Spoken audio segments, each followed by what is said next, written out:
Y'all, ADHD is such a real thing. Like, I literally just recorded this video. I was about to make my final point and be done. And you know how I always use metaphors? Well, I was going into my metaphor, and then I thought in my head, ooh, I can expand on this, but I better be careful before I lose my train of thought. But then I was like, screw it. I'm just gonna go for it. So I'm on my train of thought, and I go off into this metaphor, and it takes me so deep that as soon as I'm done, I forget my train of thought. Like, I forgot where I was going. I was literally sitting in the camera, like waiting for it to pop back in my head. But it's just whatever. I can't stay on track with anything. So anyways, hey guys, it's Alisa. Basically, excuse the thing on my face. I got a mole removed and it's recovering. Second off, not wearing any makeup. I've been under the weather. And third, this is a video request that I received via email. Like I always say, I do have a line of videos waiting for me, but I've been super busy with everything, with work, and with I work at a camp too. I'm working at a camp as a camp counselor for children suffering with learning disabilities. Also, I'm getting ready for school, which is about to start, and I also have a concussion, and yeah. Anyways, I'm gonna read this anonymous request, and then hopefully after this I'll be able to get to y'all's requests as well, because I do have a couple more that I have not done yet. Also, thank you for all the lovely comments I've been receiving. Y'all are really making my day, and thank you so much for the thumbs ups, yeah, and for the subscriptions. Really awesome that it's growing like that. So it's a really short request. It says, "Hey Alisa, thank you so much for all of your videos. I just have a short question for you because I'm curious about your opinion on something. Do you believe in soulmates? In other words, if two people are meant to be together, do you think that they'll eventually find their way back into each other's lives? I guess I'm just looking for some hope through someone who is very talented at giving advice. Thank you in advance." Alright, thank you for the kind words and for the simplicity of your email. It really means a lot. So my opinion is very different than a lot of people's, and clearly I will be the first one to admit that it's probably because of the cards that life has handed me. Like, I do have an unfortunate history with this kind of stuff, so of course my opinions differ, and they're a little disoriented from what they probably should be for a 19-year-old, but to blatantly put it, no, I don't believe in soulmates. I don't believe that, well, I mean, I believe the definition of soulmate is kind of like different for everyone. For example, my parents, you know, they've been together for 26 years. Today's actually their anniversary. Pretty ironic. So as of right now, I think that they're soulmates.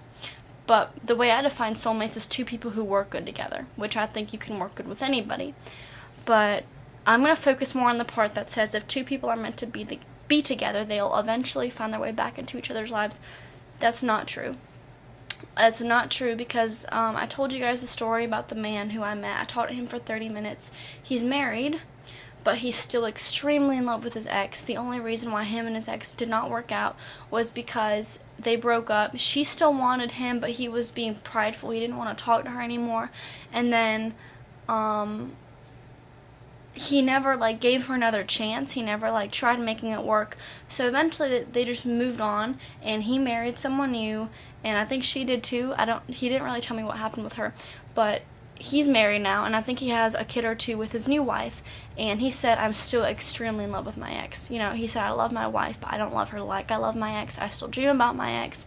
And the way I see that, had he not been prideful, had he not been stubborn, and had he not ignored his true heart calling, he would have ended up with who he was meant to be with, which is the woman who he dreams about every night and who he prays about every day. That's the way I see it. He wasn't meant to end up with his wife that he's with now. He wasn't meant to do that. That's just what he chose. There's a difference between being meant for someone and choosing someone. There's a huge difference. For example, let's say I'm super in love with my ex-boyfriend named Jack. I don't have an ex-boyfriend named Jack, but metaphorically, I'm super in love with him, and right now I know we're meant to be together. When you know, you know. That's all I can say. When you know, you know. Like that couple, Cole and Savannah, I think their last name's LeBrant, super famous couple. I think he was a famous Viner. He makes a bunch of funny videos. They literally dated for 6 months. Then they got engaged on their 6-month anniversary, and they just got married. They've only been together for a year, or less than a year. But he said, when you know, you know. And you know what? I can't judge that because everyone's different. I thought I knew. When you know, you know. going back to the whole Jack thing, you know, when you know you love someone, you just know, you know, you feel that shift in your heart. And let's say right now I'm super crazy in love with him, I'm confident we're meant to be together, and I tell myself any boy I date from now on is only going to be because Jack and I didn't work out. If that's the mindset that I have, there's a very high chance that that's who I'm meant to be with. That's my soulmate, you know, if that's what you want to define soulmate. But I am still 100% open to marry whoever I want, to date whoever I want, to sleep with whoever I want, because two big words: free will. Free will, that has like everything to do with it. You are not meant to be with anybody. You are not meant to do anything. Or I guess you are meant to be with someone, but that doesn't mean you're going to end up with them. It's your free will. It's what you choose to do. It's what you decide to do. It's what you decide to pursue. For example, 10 years straight, I wanted to be a filmmaker. That's all I wanted to do. That's all I dreamed about. That's all I would work. I had a job in the film industry for one of the biggest churches in South Carolina. I would shoot their commercials. I've done a bunch of film, you know, film festivals, film projects. I've even talked to Magnolia Productions in New York, which is one of the largest production companies in America. Like, film has always been my heart's calling. That's just who I am. But freshman year of college, I was going through a super hard time, and like I say in some of my videos, I became very mentally not challenged, because I'm not like retarded, and I mean that in an appropriate sense. Like, I'm not like mentally retarded, obviously, but like I became mentally, I guess you could say ill, that's a fair word, mentally ill with some things I was going through, and therefore I changed my major to psychology, experimental psychology with a neuroscience minor, because I wanted to know what was going on with me, and simultaneously I was very interested in it. In all my psychology classes, I was doing very well. You know, I comprehended the material very easily, I picked it up very easy, so I made myself believe that that was my new calling. You know, I changed my major, and I always loved film. I always preferred film. You know, I would find myself, instead of doing my psychology homework, I would watch behind-the-scenes videos for how movies are made, like how they would set up the grip or set up a gag. Like, I would just watch how movies are made, because that's where my heart is. And you know what? Here's the thing. Right now, on this day, I don't even know what day it is, I could either choose to pursue my psychology degree and be a psychologist, or I can go back on my other path and be a filmmaker and work in the film industry like I've been wanting to do since I was 8 years old. You know what? I think it was 7 years old, actually. If I end up a psychologist, that's not what was meant to be. That's what I chose to be because of my free will. Right now, at this age, I'm not going to be able to have this free will opportunity much longer, because sophomore year is when you should really start settling on your majors. Right now, I can either choose to do what I'm meant to be, which is film, and I'm 100% confident that's what I'm meant to be, 100%, or I can choose to do psychology. It's literally a two-way street, 50-50. I can easily pursue psychology because I'm super good at it. It's easy, you know, like for the guy, it was easy marrying his wife. You know, it's easy, I make good grades, you know, there's a lot of jobs in it. Or I can choose to go the little bit more difficult route, which is filmmaking. You know, there's not a lot of jobs in the film industry unless you move to California or New York. It's going to be hard even finding a job in those places, and it's going to be hard working your way up the ladder. Like, sometimes what's meant for you is always going to be the harder decision. It's going to be what's more difficult for you, but that's what's meant to be. And there's a reason why it's hard to achieve, because God gave it to you. And since it's so special and it's so custom designed to fit your life, it's not going to be easy to get. It's going to be hard to get. Being a psychologist is easy because I'm so good at it. Like, I know everything there is to know about brains, and I just finished my freshman year in college, but yet I had the highest test scores out of everyone in my class. I had the option to be on the med track for psychiatry. Like, I could easily be a psychologist, but that's not what God wants for me. That's not my path. That's just what's easy, but it's not what's meant to be. So therefore, I'm going to utilize my free will and do what I'm meant to do, which is filmmaking. It's always been what I've been meant to do, always. So it's the same with relationships. You can either choose to be with people who just cross your path. You may love them, but you'll never be in love with them. You know, you may like them, but you'll never be infatuated by them. You may like the sound of their name, but it might not send shocks down your spine like the person that you're in love with. Or you can choose to do that dirty, put in some elbow grease, you know, go out of your way for the person that you love. Tell them you love them. Tell them that you're in love with them. and that's what's meant for you. Going back to my Jack metaphor, and I'm super glad I remembered that, go Alisa. I could tell Jack, look, I'm still super in love with you and I really want to make this work. Maybe I'll end up with him. Maybe, because I told him. However, if I keep ignoring this whole like realization that I'm in love with Jack, blah, blah, blah, blah, I'm either going to end up alone or I'm going to end up with someone else, and I'm going to completely, I'm still going to be in love with Jack, I'm still going to love him, but I'm just going to be settling for somebody new.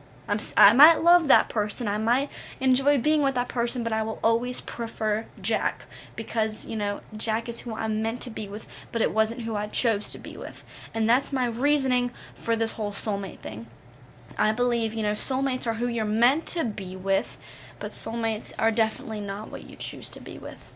Another thing that happened to me that changed my perspective literally 360 is my aunt and uncle.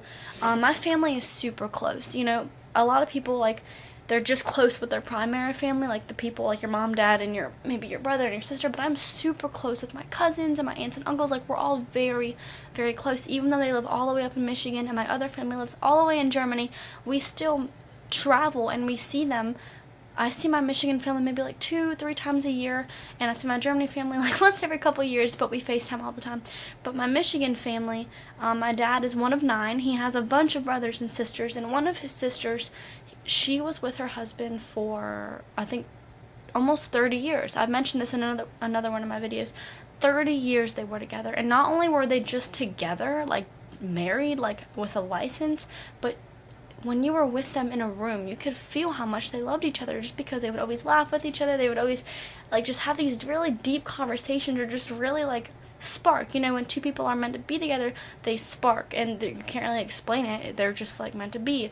So I always looked up to their relationship because it was a very strong relationship. They had a kid together, dogs, whatever. They had a really beautiful house. They had the typical living the American dream. And one morning, he woke up, my uncle, and said, the house is on the market. I don't love you anymore. I want a divorce. Completely out of nowhere after 30 years. And, normally that wouldn't really strike me that much because divorce is common. But it's the fact that this is my family. This is blood. And, her pain from that, it rubbed off on me for sure, because it really made me lose hope. If a beautiful couple like that can fall apart, it makes me feel like everything else can fall apart just as easy. So ever since that happened, I've definitely changed my perspective on the whole soulmates thing, because right now I don't even know how to answer it. Were they soulmates? Obviously not, because were they meant to be? They were definitely meant to be for 30 years. They were probably soulmates for 30 years. But what about from here on out? Are they meant to be with new people? Were they ever meant to be with each other, or is that just what they chose to be? Did they choose to be with each other, or were they meant to be with? That's the one thing that I don't understand, and I probably never will understand, because, dealing with people my age, yeah, sure, I can give you really good advice, but dealing with a couple that's been together for 30 years, I can't even imagine that. That's almost double my lifespan. I can't imagine that. So that's one thing that I can't give you the answers to, and I never probably will be able to give you the answers to. And I can't sit here and tell my aunt, you'll find better, because the woman is 50 years old. Will she find better? I don't know. So I don't think you're meant to be with anybody.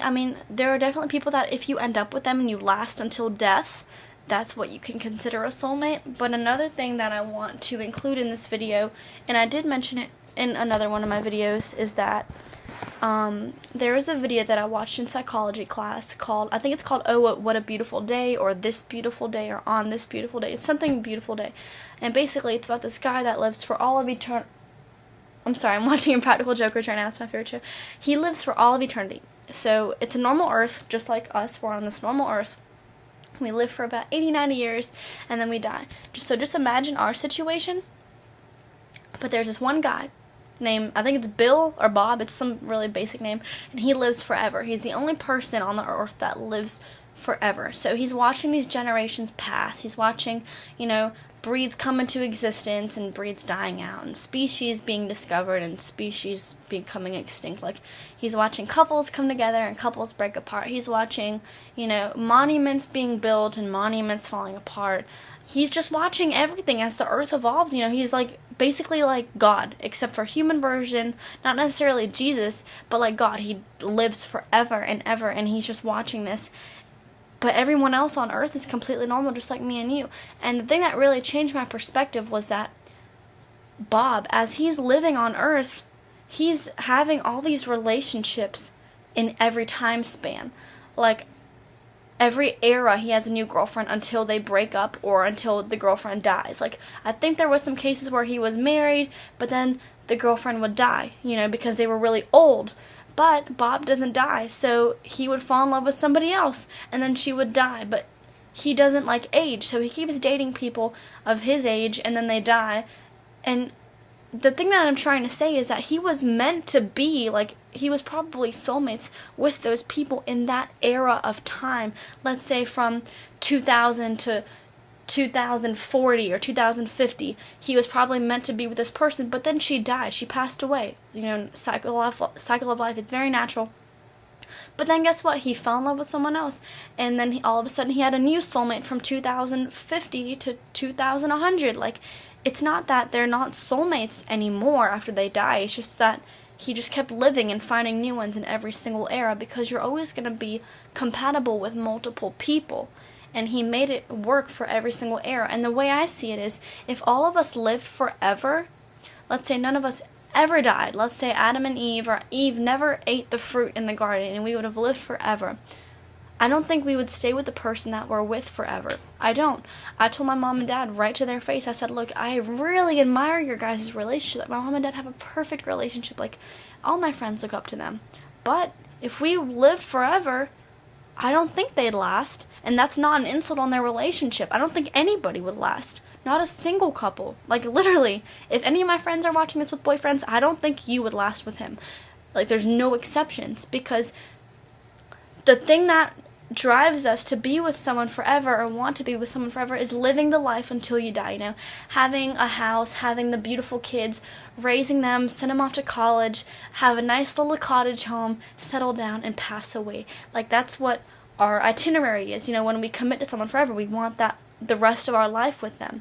What if we didn't have a rest of our life? What if we lived forever? There would be nothing to achieve. You know, there wouldn't be, oh, I want to love you until we die. You know, I want to do all this stuff with you before we die or before we get too old. There wouldn't be none of that. It would just be, oh, we have forever left together. You would be bored. You know, after 40, 50 years, after you have the house and you have the kids and the kids get sent off to college and you're living in this beautiful cottage and, you know, you're at the time where you would die, but you don't die because you live forever, I think eventually you would get bored of everything because there's nothing to look forward to anymore. And you have to think about that. If you lived forever, what would you look forward to? Yeah, waking up to my soulmate every single morning. Stuff dies out. It's natural. It's completely like natural. Stuff dies out, and you know, I think it's possible to be in love for 60, 70, 80 years, sure. But anything longer than that, how is there proof that it would last if there's eternal life? I don't feel good about it. I don't think. So that goes back to my whole soulmates point. It depends on what your definition of soulmate is, but my definition of soulmate is the person that you love until you die, until your body goes into the grave and your heart literally doesn't beat for someone anymore. Like, the person that you end up dying in love with. That's what I think a soulmate is. But you can have many soulmates in your life, but it's the person that probably you die being in love with that your true soulmate is. Or it's whatever you think. Like, soulmate literally has so many different definitions. And you can say the person that you're meant to be with. Well, guess what? I was meant to be with someone in high school. I had a high school sweetheart. I'm probably meant to be with someone for my college career. I haven't met him yet, but maybe I will. I'm meant to be with someone for marriage. Sure, maybe I'll have a second marriage. I hope not. But you never know who your soulmate is until you lose them and find a new one. We constantly go through phases of having new soulmates. It's kind of like fashion. You know, you never really realize that you're out of style until you have a new style. For example, everyone says, oh, you never really realize what love is until you fall in love for a second time, which doesn't make any sense, because once you're in love with someone, you know that you're in love with them, and you just keep falling in love with people, and it doesn't get better, it doesn't get worse, it's just different. And that's one thing that I said, you know, after like literally a week or two after my breakup, I was talking to a person, and I told him, I said, I'm afraid I'm never gonna have a relationship to this magnitude ever again. And he said, you're not. You're gonna have something of an equal magnitude. It's not gonna be greater, it's not gonna be less, it's gonna be the same, but in its own different way. You know, you're going to keep falling in love with people over and over. You're going to keep having soulmates for different eras of your life, but they're not going to be able to compare to each other because they're going to be so different. And I know I'm rambling a lot, but this is a topic that I do bring up a lot in my videos, and I don't ever elaborate on my views, but I think this is a good video for y'all to watch if you want to know like what I base my advice off of. I think soulmates, you know, it's kind of like recycling, you know, you use it till it runs out, and then you get something new and you use it till it runs out. You know, you can love someone, yes, and sometimes you never really fall out of love with somebody, you just move on to the next person, and you kind of like transfer your love over to them. But going back to the whole find your way back together thing, the biggest thing you need to remember, and I know I'm stuttering really bad today, like I know, I don't know why, free will. Two biggest words you need to remember. You are not meant to do anything, or you are meant to do something, but that doesn't mean that you're gonna automatically end up in it. I'm meant to be in the entertainment industry. Like, I know that. I've known that since I was a little tiny kid. Like, I know everything there is to know about media, about film, about everything. That's where I'm meant to be, but that's not where I'm gonna end up unless I choose to end up there. I can easily choose to be a psychologist and work in a hospital. I can easily choose to be a business major and work a 9-to-5 in an office. I can easily choose to be a janitor for a school. I can choose whatever I want, but that's not what I'm meant to do. That's what I choose to do, but I'm meant to be a filmmaker, and it's probably a very hard route to take, not academically, but just connection-wise and just talent-wise. You need to be super creative, super talented, have the connections, but you know what? If it's meant to be, you need to work your ass off in order to achieve it, and that's going to make it all the more pleasurable. Ending up with the person that you're meant to be with will take so much more effort than settling for the second best. But guess what? It's going to be so much more pleasurable. Like that guy I talked to for 30 minutes, he didn't end up with who he was meant to be with. He ended up with who he chose to be with. And I'm 1,000,000% sure had he chose the other woman, had he ended up with her, he'd be so much happier than he is right now. But he used his free will to end up with someone else. But like I keep saying, he wasn't meant to be with her. That's just who he chose.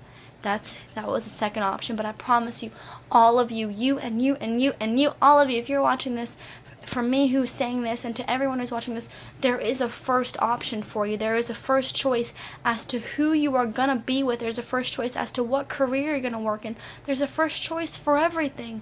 So it's going to take some effort to get it. It might be hard. It might be uncomfortable. But that just makes it all the more exciting for when you do get it, because it's kind of an accomplishment. Like, ooh, look, I have something that nobody else has, and that's what's meant for me.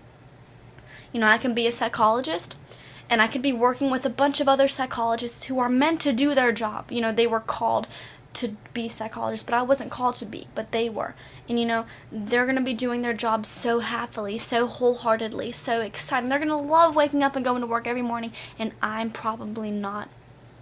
And that's what sets them apart from me. You know, they followed their true calling, and I just followed whatever was the easiest for me. However, if I end up working in the film industry, I will be so happy because I will be doing what I love to do, and it might have taken a bunch of extra work. It might have made me uncomfortable at times. It might have challenged me at times. It might have kicked my ass into the ground at times, but there was nothing. There is nothing. There will be nothing. There will never be anything that will make my heart happier. And the same goes for people. There is a first choice out there for you, and you have to go get it. You have to make it work, and it'll be so much more better and so much more pleasurable, and it'll last so much longer than anything that is not first choice. So don't settle. If you want something, you have to go get it, because it's not going to fall into your lap. The career that you want is not going to fall into your lap. The weight loss result that you want, you're not just going to wake up and be a size 2 or a size 0 or whatever size you want to be. You know, in case that causes some controversy, 0 and 2 and 6 and 8 and 10, 14, 16, all those sizes are beautiful. But for example, if you want to be a different size than what you are now, guess what? You're not going to wake up and all of a sudden your jeans are going to be way too big. You have to do the work. You have to do the work to get the career you want. You have to do the work to get the person you want. You have to do the work to get the job you want. You have to do the work to whatever, have the house you want. That goes with everything in life. And just because you put in the work doesn't mean that it's not meant to be, because nothing is going to fall into your lap. If you keep on waiting for something to happen, you're going to be very disappointed. Because what's meant to be will be if you make it be. It's not going to be on its own. So, wow, this is a very long video. Alright guys, I gotta go. Thank you so much for watching. Leave requests down below. Bye!